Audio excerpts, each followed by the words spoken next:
क्या आपने कभी सोचा है क्या होगा अगर आपके शरीर आपकी बात मानना बंद कर दे? आपके पैर अपने आप हिलने लगे, आपके हाथ थरथराएं, पर आप चाहकर भी उसे रोक ना सकें। ये बात है सन 1518 जगह स्टार्सबर्ग, एक ऐसा शहर जहाँ एक औरत की अजीब हरकत ने पूरे शहर को मौत के नृत्य में डाल दिया। लोग दिन रात नाचते रहे, तब तक जब तक उनकी सांसें थम न जाए। इतिहास ने इसे नाम दिया द डांसिंग प्लेग या फिर द डांस ऑफ डेथ। ये एक ऐसा रहस्य है जिसे आज तक कोई सुलझा नहीं पाया। इसने इंसानों को सवालों के अंधेरे में छोड़ दिया। क्या ये बीमारी है, कोई जहर, या कोई श्राप, या कोई अदृश्य शक्ति जो आज भी इंसानों को अपने कब्जे में ले सकती है? जुलाई 1518 की तपती दोपहर में स्ट्रासबर्ग की गलियों में धूल उड़ रही थी। लोग अपने काम में व्यस्त थे। तभी एक औरत फ्रोट्रॉफिया सड़क के बीच में खड़ी हो गई। उसने अचानक अपने हाथ हवा में लहराना शुरू किए। उसके पैर जमीन पर तेजी से थिरकने लगे। लोग रुककर उसे देखने लगे। पहले तो सबको हंसी आई। कोई महिला पागल होकर नाच रही थी, लेकिन हंसी जल्द ही खामोशी में बदल गई, क्योंकि फ्रॉक घंटों तक नाचती रही। उसके चेहरे पर दर्द था, आंखों में सुर्ख आ चुकी थी और शरीर पसीने से भीग चुका था। फिर भी उसके पैर रुकने का नाम नहीं ले रहे थे। रात होते होते वो जमीन पर गिर गई। सबको लगा अब खत्म हो गया, लेकिन अगली सुबह वो फिर उठी और नाचने लगी। अब लोगों की रूह कांप उठी। ये कोई मजाक नहीं था, कुछ अजीब शुरू हो चुका था। कुछ ही दिनों में अजीब नृत्य पूरे स्टार्सबर्ग में फैल गया। पहले एक औरत, फिर दर्जनों लोग, और फिर अब सैकड़ों लोग। इतिहासकार लिखते हैं कि 400 से भी ज्यादा लोग सड़कों पर आए थे और सब एक ही ताल पर नाच रहे थे। कोई गिरकर अपने सिर को फोड़ लेता, लेकिन उठकर फिर नाचने लगता। कोई दर्द से चीखता, पर पैर थमने के नाम नहीं लेते। उनके पैरों से खून बह रहा था, उनके शरीर कांप रहे थे, लेकिन वो ऐसे नाच रहे थे जैसे कोई अदृश्य डोर उन्हें खींच रही हो। कई गवाहों ने कहा उनके चेहरे पर दर्द था, लेकिन उनकी आंखों में जैसे कोई उतराए हो। लोग बेहोश होकर गिरते और कई वही सड़क पर मर जाते, लेकिन भीड़ फिर भी नाचना नहीं छोड़ती। शहर एक जिंदा कब्रगाह बन गया था। स्टारबक्स अब एक डरावना शहर बन चुका था। हर गली में बस पैरों की थाप सुनाई देती। रात को लोग अपने दरवाजे बंद कर लेते, लेकिन बाहर से आने वाली आवाज हंसी माहौल को भयावह बना देती। माए अपने बच्चों को छुपा लेती, किसान अपने खेत छोड़ दिए, बाजार खाली हो गए। लोग फुसफुसाते हैं, ये कोई बीमारी नहीं, ये तो शैतान का नाच है। सेंट पीटर्स नाराज हो गए हैं। ये शहर श्रापित हो चुका है।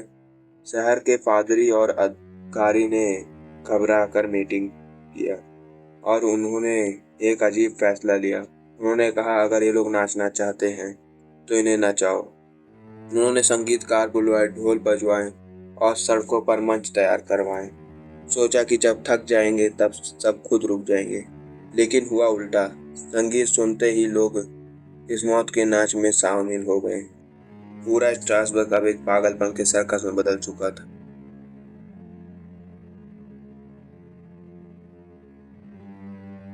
कई इतिहासकार ने ये कहा कि ये सब खाने की वजह से हुआ। 1518 में स्ट्रासबर्ग में लोग ज्यादा रोटी खाते थे और उस रोटी में इस्तेमाल होने वाले गेहूं अक्सर नमी और सीलन से खराब हो जाते हैं। ऐसे ही खराब गेहूं पर उगते हैं एक फंगस इरगॉट।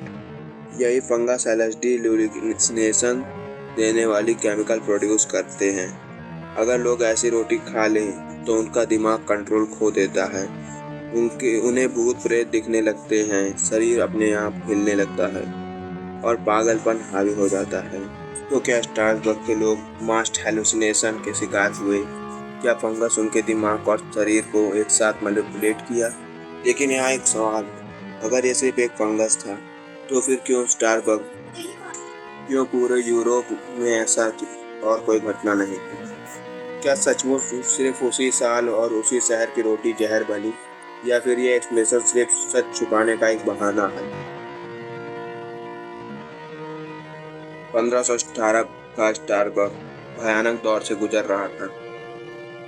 अकाल, गरीबी और बीमारी, लोगों पर चर्च और रूलर्स का अत्याचार, लोग भूखे मर रहे थे, घर बर्बाद हो चुके थे और हर दिन मौत का डर उनके सिर पर मंडरा रहा था। इतना स्ट्रेस कि उनके दिमाग को कंट्रोल खो बैठा। कई एक्सपर्ट्स कहते हैं कि ये सब मास हिस्टेरिया था, यानी कलेक्टिव ट्रॉमा, जिसने पूरे शहर को कंट्रोल कर लिया। एक ही नाचना शुरू किया, बाकी के दिमाग ने उसे कॉपी कर लिया, जैसे साइकोलॉजिकल इन्फेक्शन जो फैलता चला गया। लेकिन सवाल वही है, स्ट्रेस इंसान को इतना कमजोर कर सकता है, बीमार बना सकता है, लेकिन क्या सचमुच सैकड़ों लोगों को मौत तक नचाने की ताकत रखता है? क्या दिमाग इतना शक्तिशाली हो सकता है कि पूरे शहर को मौत के घाट उतार दे?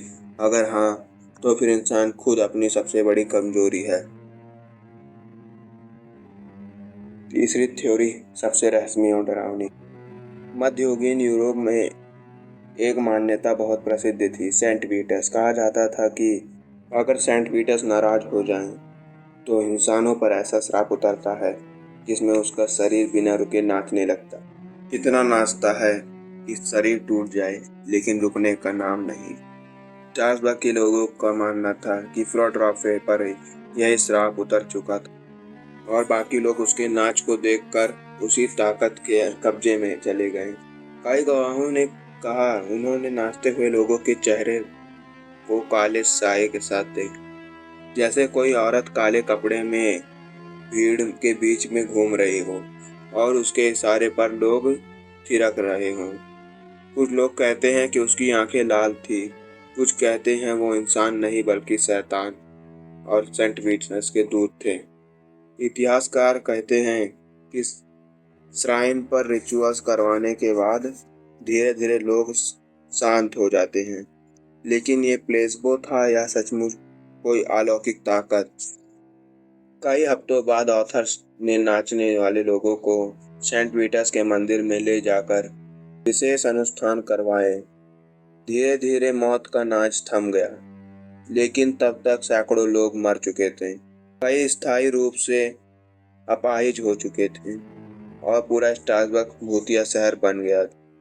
आज भी अगर आप स्टारबक्स की पुरानी गलियों में गुजरते हैं तो कहते हैं कि रात को पैरों की ताप सुनाई देती है, जैसे वो नृत्य कभी सचमुच खत्म ही ना हुआ हो। 500 साल बीत गए, लेकिन डांसिंग प्लेग अब एक रहस्य। क्या ये सिर्फ फंगस था, या ये कोई कलेक्टिव मैडनेस था, या सच में कोई श्राप? इतिहासकार कहते हैं कि साइंस इसका जवाब ढूंढ लेगी, लेकिन शायद रहस्य इंसानों के लिए नहीं बनी है।